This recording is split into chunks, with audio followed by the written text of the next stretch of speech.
Hey there! In this video I'm drawing and finally finishing the portfolio cover for my visual development portfolio. And while I do that, I'll be as open and honest about my own struggles of balancing my freelance career with basically everything else in life, in hopes that people who might be in a similar situation don't feel as alone. I will be sharing some of my own tips and tricks, but please know that this is an ongoing struggle and I don't even think it's possible to completely get rid of having to work on keeping a balance of these things. But there are ways and reminders to make it easier.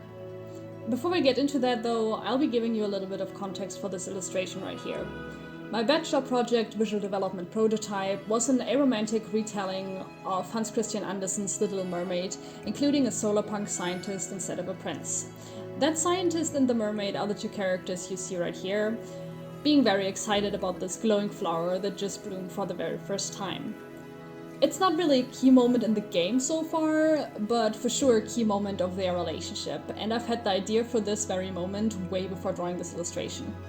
Which is one of the reasons why I decided to draw this scene for my portfolio cover, which in itself leads us to the very first struggle I face. Somewhere along the lines of drawing this piece, I forgot to have fun. I forgot how much I love the story I'm working on, how much I love the characters, how much I love the idea of this scene in particular, and just how much I love drawing, like, in general. This is a character-based illustration with a pinkish-purplish color scheme, magic, and flowers, and I somehow managed to forget about all of this. I forgot that just the act of drawing itself brings me so much joy. I just forgot all of that. And why? Because I got lost in my to-do list, and more specifically the struggle of getting everything done as fast as possible. Not only am I working on this last piece for my visual development portfolio, I'm also already anxious about building my website, which is the step right after this. I also accepted and started on multiple commissions while working on this piece. I went through an application process for a new part-time job and resigned from my old job, where I had to deal with multiple very stressful problems and even more things like that. And then there are dishes to do, and meals to cook, and rooms to clean. Like, for real, there are always dishes. Why are there always dishes? But anyways, my point is that while drawing, try not to think of anything else. Not in a head empty no thoughts way, though I guess that works too, but at least don't think about the next thing on your to-do list. Don't think about how you have to get this artwork done just to move on to the next. Stay in the moment and enjoy it. If you don't actually enjoy the piece, that's an entirely different problem, and maybe you should take a break, but most of the time I just have to take a deep breath and remember that, I love what I'm doing, and drawing is so much more fun than doing admin work or paying taxes and stuff. So not enjoying it would be one hell of a waste. Also, don't get too precious about a piece or spend too much time on it if you want to avoid getting too perfectionistic about it. I don't have the being too precious problem with most of my pieces, but I have encountered it a lot with this one here, because I feel like I might have bitten off a bit more than I can chew. Even though it's really not that much, and saying that really hurts, but the reason why even this piece was too much for me is because I don't have as much experience drawing proper backgrounds, or rather challenging myself with them. I did draw quite a few, but that was usually very simple perspective and foliage instead of things like furniture, which would require more precise perspective. Also, I don't draw these pieces as frequently as just, character sketches or character portraits or something like that. I also struggle with hitting the right level of detail over the entire piece because I like to put a lot of detail everywhere, which makes aspects like the overall readability much worse. But me being aware of those struggles, and even more if I'm being honest, just means that my analysis skills are further developed than my creation skills, so to say. Which honestly just means I need to create more, and probably should do more master studies and just get more art done, in general. Like, I absolutely love analyzing other people's art, and I consume a lot of comics and movies, but I feel like I'm neglecting creating backgrounds myself. Because it takes me more time than drawing a quick character on my break, and also I just have more fun with characters than backgrounds. But if I want to get better, I need to put the practice in, no matter if I have 15 minutes or 3 hours to do so. And to be able to identify those pockets of time, you gotta be honest to yourself about your daily schedule and time management overall. Like I mentioned, I have a whole lot on my plate right now, and sometimes things like getting your resignation done in an orderly manner is just more important in the moment than finish that illustration.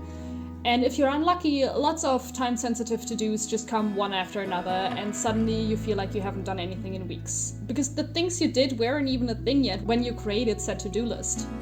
And while I got most time-sensitive things done for now, I'm already worried about my time management for when I start the new job next month. I'll be doing 5 more hours a week, and my commute will be longer as well. And overall, it's not that much more time, and I can draw on public transport, for example, but that doesn't change my anxiety about it. However, what does change it is that I also got ideas on how to improve that situation. For example, I'm well aware that just leaving my old job alone will be so much better for my mental health, which in turn will be better for my energy and productivity. And I already mentioned my plan of working on public transport, which I couldn't do before.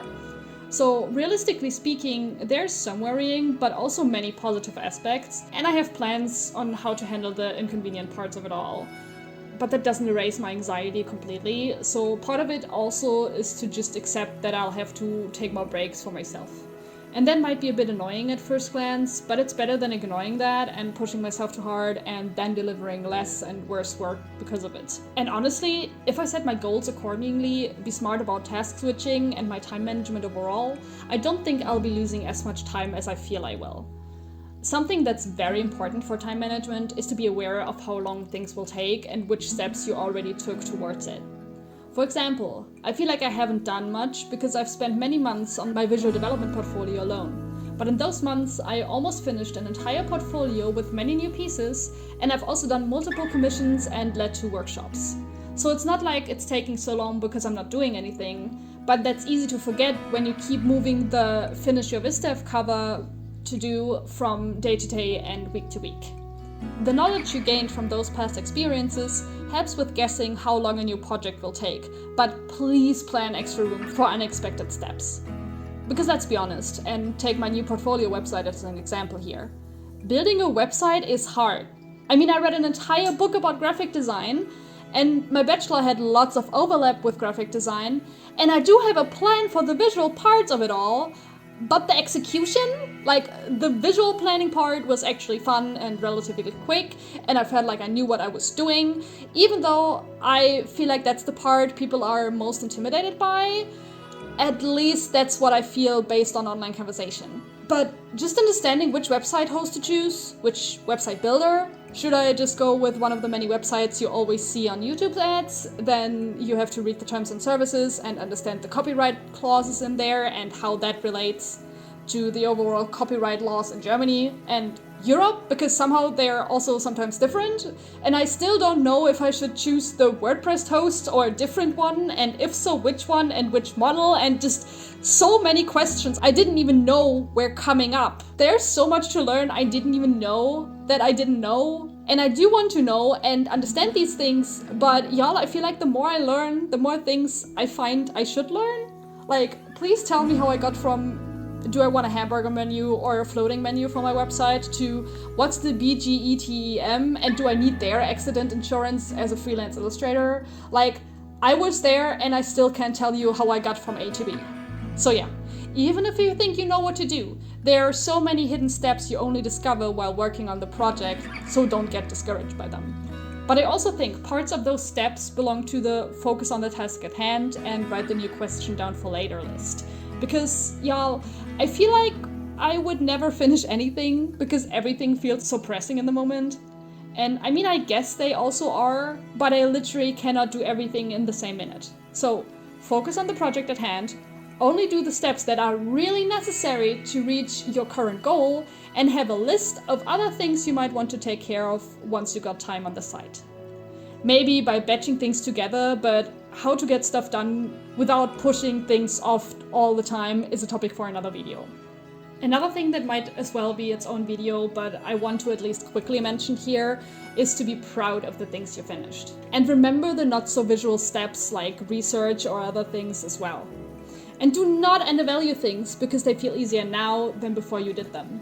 Sounds like common sense, but the workaholic mind isn't good with common sense. For example, I finished my taxes for the second time in my life a few weeks ago, and it was actually pretty scary, and the year before that, I was so lost. This year, I had to watch a YouTube video on the side what each question even meant and to understand which ones even applied to me. But now that I finished it, Oh yeah, I don't know, it was annoying and I remember feeling so overwhelmed, but me right now, I don't know, it doesn't feel like that much of a challenge anymore. So it wasn't that big of a thing that I got it done, right? Wrong. It's a skill I acquired while filing my taxes, and the fact that I'm not that worried about it for next year doesn't mean it was easy last time. It means I learned a lot and I got better, and I should be proud of it, not forgetting about it and feeling like I didn't do anything the last weeks. But try telling my brain that. Actually, that's pretty much what I've been doing. Because back in therapy, I was told to start writing down 2 things that made me happy every day, and a few more things as well, and I expanded that to include writing a quick paragraph about what even happened that day, and what I got done. Because you'd be surprised how many times I sit there like, nothing happened today anyways. And then I actually think about it, and suddenly I wrote so much, it doesn't even feel like all those things happened in the same day. But they did. It's just that my brain forgets about all the stuff I did do, because it's so focused on the stuff I still have to do. And that just brings this whole video full circle, because that means I can go right back to step 1 and remind myself to actually have fun doing the things I love doing, like drawing, and not get too lost in my to-do list. That way, it's also easier to remember what I achieved that day and not feel like I didn't do anything at all. But I'm not gonna repeat everything I said in this video here. You can just rewind it and watch it again if you like. However, I will give you a quick summary on how I personally do my best to keep the balance of my art career and everything else in life. I focus on the task at hand and how that brings me joy instead of getting lost in my to-do list or the perfectionism of it all. I'm honest to myself about what's going on in my life and how much time is simply inaccessible for me to draw because of part-time jobs or dishes or anything else. I'm also honest to myself about the goals I set and that I can't look into the future, so there's a big chance things will take way longer than I thought, simply because there are many hidden steps in everything you can't know beforehand. And last but not least, I take small check-ins of everything I did that day or week or for a specific project, so that I don't lose sight of how much I've got done already. But that's it for now. I hope my views on things and my own life was helpful to you, and if nothing else, please take from this video that even if you make art your job, or if you feel like you want to take it serious in any ways, don't forget to actually enjoy creating. With that, I'll leave you for now and hope I'll see you again in the next video. But for now, bye bye!